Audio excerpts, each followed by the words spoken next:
Hi, I'm Marie Elcin, and I am a teaching artist for Fleisher Art Memorial, which is here in South Philadelphia, and we try to reach a wide community of artists and creators and individuals who want to express themselves.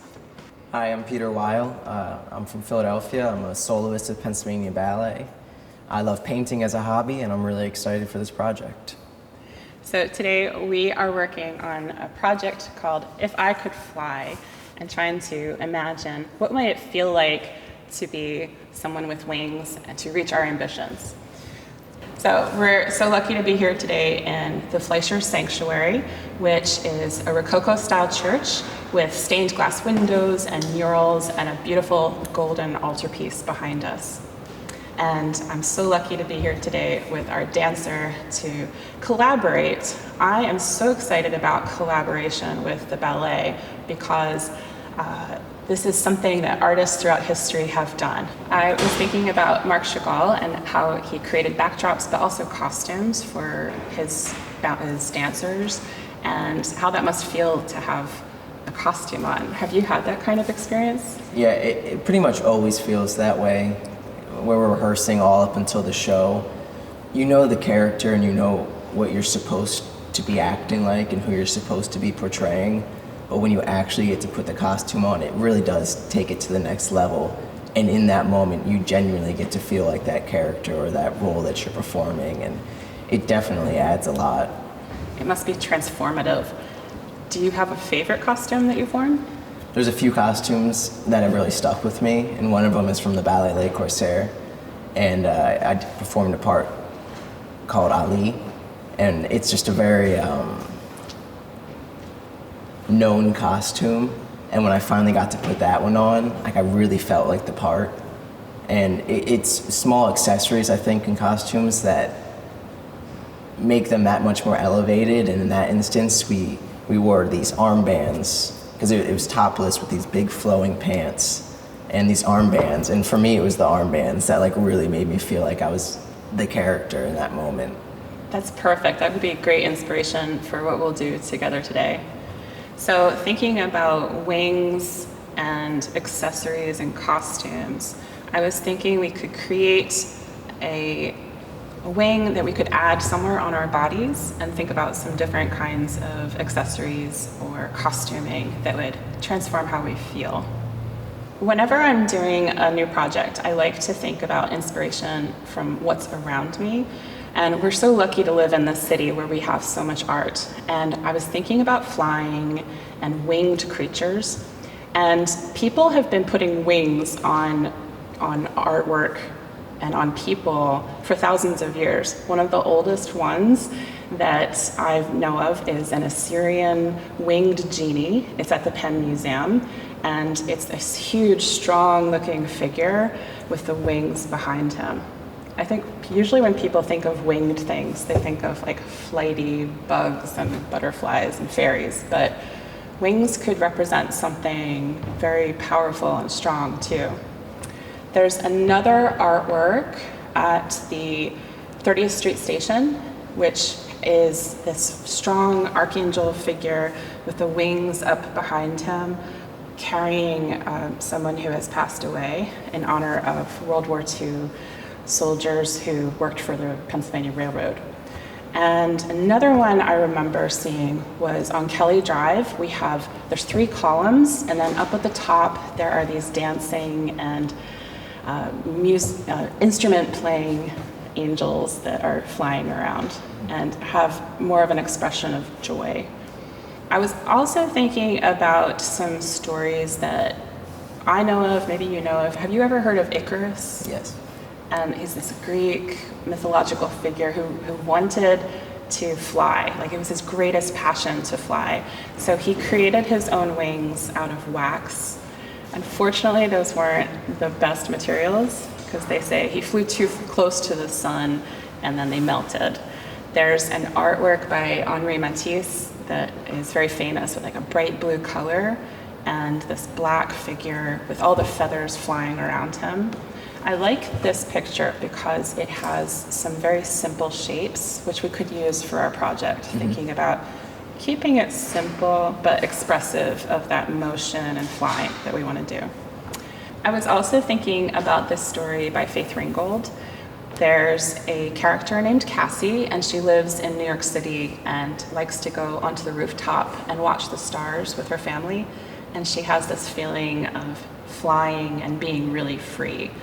So she likes to tell people, anyone can fly, you just have to try. So is there something that you normally do before you start dancing? Yeah, it's definitely not just put your ballet shoes on and go.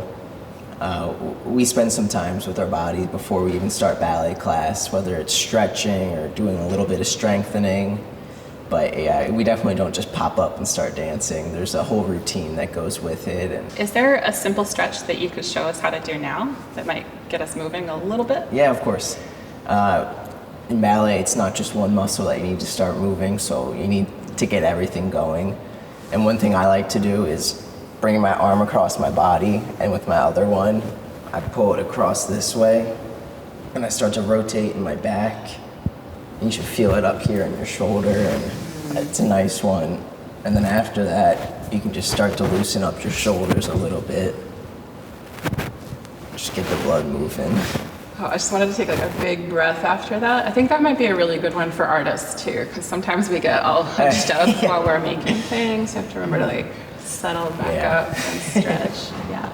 Is there a larger stretch that you want to show us? Yeah, I'll show you. A big muscle that we use is our quads. And so a really simple stretch for that is to pull up your leg and keeping your pelvis flat, not dipping back, and lengthening up, and pulling your heel towards your butt. Pulling your heel towards your hamstring, and that's a great stretch for your quad. You might want to balance out the other side, right? Yeah, may as well. Actually, while you're doing that, one thing I want us to do for this project is get some ideas going and start some sketching. So just like dancers stretch first, artists need to warm up their fingers and their eyes and do a little bit of sketching. So I'm gonna open up my sketchbook. I have a sketchbook and I have a big marker, but you can use any kind of material for doing some sketching. So if you don't mind, could you hold a pose while I do some quick sketches? A flying-esque pose or just anything? Let's start simple and then maybe we can get up to something more complex. Cool. Okay. All right, so I think we'll start with the quad stretch again, because it's an interesting angle. Cool. I hope you can hold it for a moment. You look like you have really good balance though. Usually I'll Decent. start with a head, sort of oval shape, and then I'll find the shoulders and where he's got such a straight line. I'm gonna bring that straight line right down to his feet and then find the proportion of his leg and see where he's grabbing his leg versus shoe. And oh, he has such elegant hands. And then after I've got sort of a stick figure, then I'll go through and try to get a little bit more. Maybe I can get the feeling of his strong neck and a little slope there. Are you shaking yet? There's a little movement. Okay, I think I've caught enough for what we need. Good.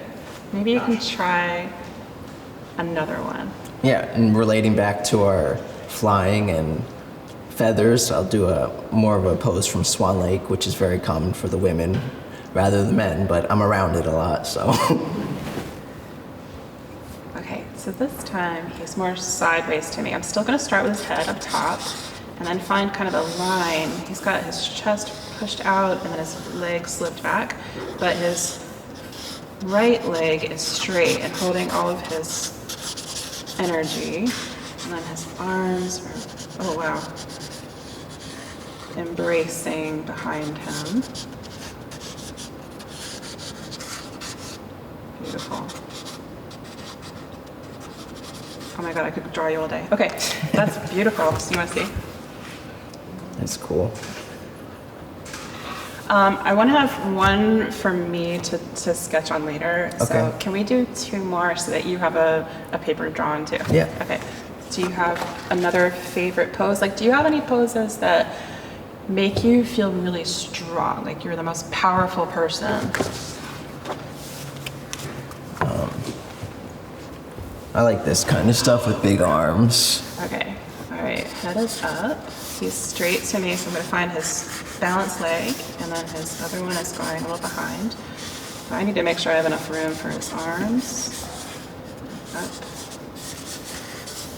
So I'm not being really careful. I'm not getting like every single detail. I'm just trying to capture his energy, his balance, his proportions. And okay, good. And then I think I need, since you went up, I think I need on my next one to maybe make you a little smaller. Okay. Place it on my page better. So maybe you could do another one up like that.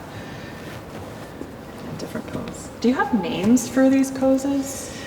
These poses that I'm generally doing right now, I would not say there's a technical name to them. It's more of a movement that we're familiar with, but everything derives from our technique of ballet, of course, and the back, which is cool for wings, because everything really comes from your back, which I'm relating to big time. All right, so just, I guess this last one, and then we'll be able to move on. Cool. You want arms more down, right? Or what would you like? How about something a little more flying, like? Okay.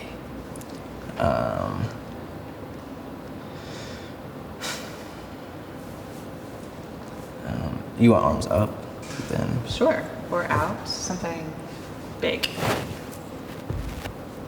Yeah, to the side like that was really nice. I know, because I'm trying to think of like when wings would bring you up. Like that's what I'm thinking. Right. It's interesting how you kind of like found it. Like I felt like you moved into the pose. All right, finding balance. Legs back, his arms over.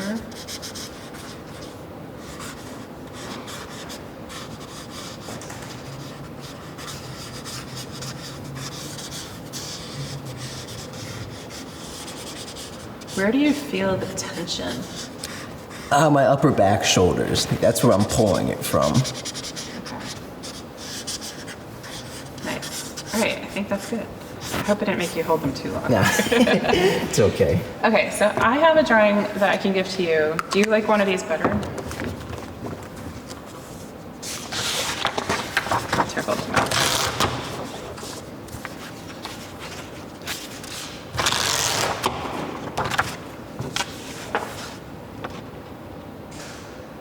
Yeah, either one is fine. I like them both.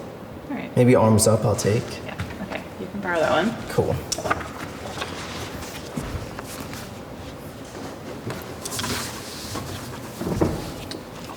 So designers need to think about how bodies move before they can create designs for them. So it's practical. Have you ever worn a costume that felt constricting or you couldn't move in it? Yeah, there's been times where I've been caught just being uncomfortable, and if they're a little too tight and it's pulling your chest concave this way, you obviously want to be more open like that. So yeah, I can relate to that. So it would probably be helpful to talk to a designer about how you're planning to use the costume. Yeah, I mean, I'm very lucky, and in the time that I've been dancing, they've definitely become more and more aware as to stretchy fabrics and what will work better. And so it gets, but every once in a while I'll get an older costume where it's just not accounted for and it's just this really tight, thick fabric. But it really varies. So we have thought about some poses and how the body moves, and I want to relate this to some ideas. So I'm going to give you a piece of paper. We're going to make a mind map. So a mind map you usually draw with words and bubbles. So I was thinking we could relate our accessory to our dreams or ambitions. So in a bubble on your paper, can you write dreams? And then circle it. And then give it some lines outward like a sun. And make some new bubbles.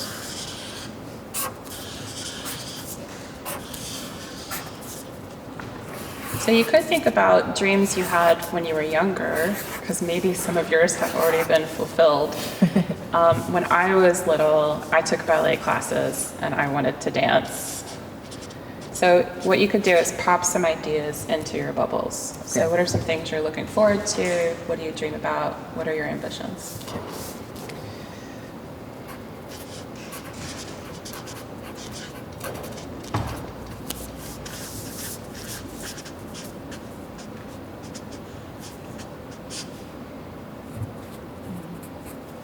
And if you think of more than 3, you can always add more.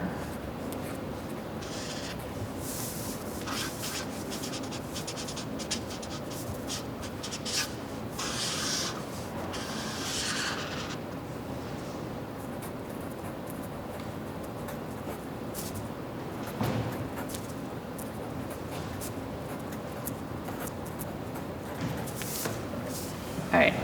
So I don't know if you feel like sharing, but I put dance because when I was little, I did want to dance. Sometimes I think I want to be famous, and I've always wanted to be a very creative and imaginative person. And for me, being part of a community and having a strong community is one of my dreams. What did you write down? I love painting, so I would love to be known for my painting, even though I'm also a dancer. I would love to get back to the theater and perform again. That's definitely been a dream for the past couple of months.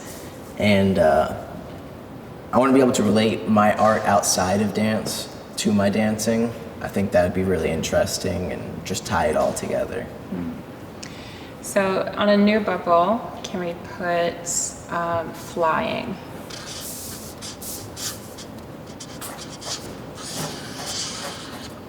And send some spider legs out. What do you think flying feels like? What would you feel like if you could fly?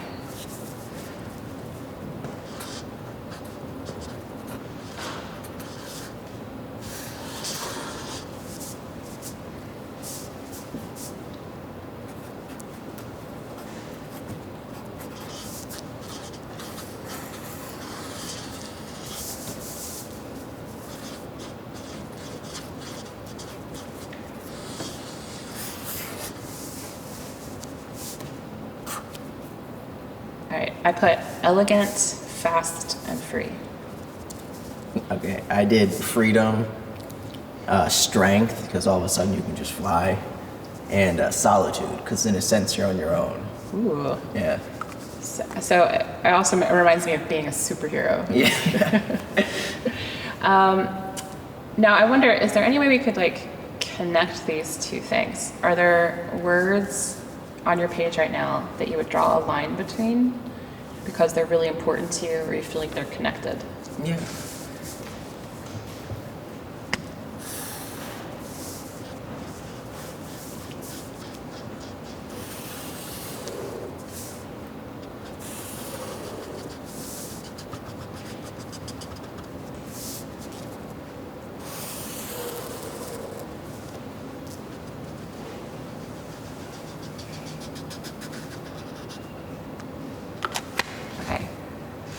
For me, I've connected the word elegant and creativity because when I'm creative, I also really want to make things that look beautiful. And when I found the word free, I think that also related to creativity because when you're creative, you're free to express yourself. And I also put free to community because we should feel free to interact in our community. Yeah. I also connected a lot with freedom, and for me, one of them was performing again because I do feel free when I get to perform, and I miss that. I also connected freedom to painting because I usually am following choreography and told what I'm supposed to do, and in painting, I get to truthfully choose what I want to do for once, so that's a nice change. And I also connected solitude to relating my dancing to art because in a sense it's my own connection whether anyone else sees it or not. So I have that. And strength I also connected to performing again because you need strength to do it and it gives me strength when I'm doing it. So as we think about our brainstorm and the idea of wings, I wonder if we could make our wings be a representation of these feelings. So we'll like keep that in the back of our head. Okay. And I think we might be ready to move on to our next step.